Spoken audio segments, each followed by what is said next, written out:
இரவு 11 மணி. அழைப்பு மணி. இந்த நேரத்தில் யாராக இருக்கும்? கதவை திறந்தால் அதிர்ச்சி. ஒரு பெண் நின்று கொண்டிருந்தாள். எங்கேயோ பார்த்த முகம் போல் இருந்தாலும் நினைவுக்கு வரவில்லை. என்னிடம் உள்ளே வரலாமா? மனது சட்டென்று இவள் என் முகநூல் தோழி.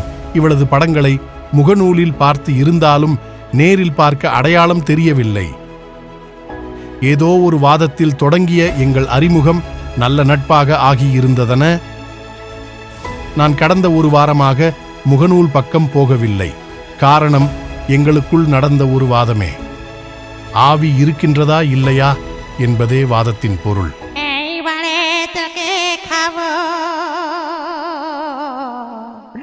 অনেকদিন তাজা রক্ত খাইনি।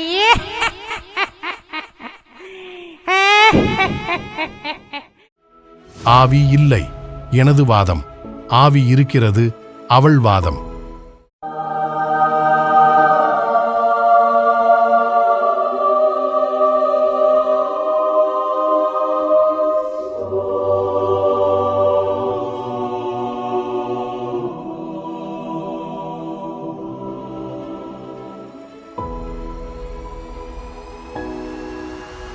கடைசியில் கோபப்பட்டு முகநூலை மூடிவிட்டேன். ஏதோ ஒரு வெறுப்பில் ஒரு வாரமாக முகநூல் பக்கமே போகவில்லை.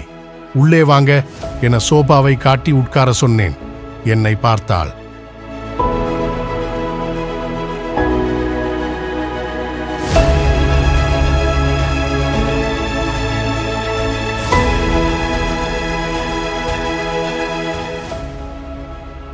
நான் முகநூல் ஓபன் செய்தேன். மரணச் செய்தி கண்ணில் பட்டது. ஆம், அவளின் மரணச் செய்தி.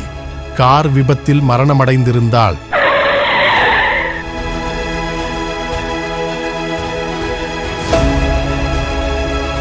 ஆச்சரியத்தில் விழிகள் விரிய என் முன்னே சோபாவில் இருந்தவளை நிமிர்ந்து பார்த்தேன். இப்போதாவது நம்புகிறீர்களா ஆவி உள்ளது என்பதை?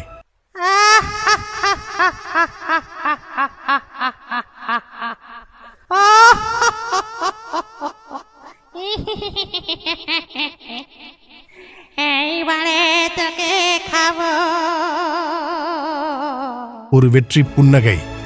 மெதுவாக என் கண்களை பார்த்து உருவம் காற்றில் கரைந்து மறையத் தொடங்கியது.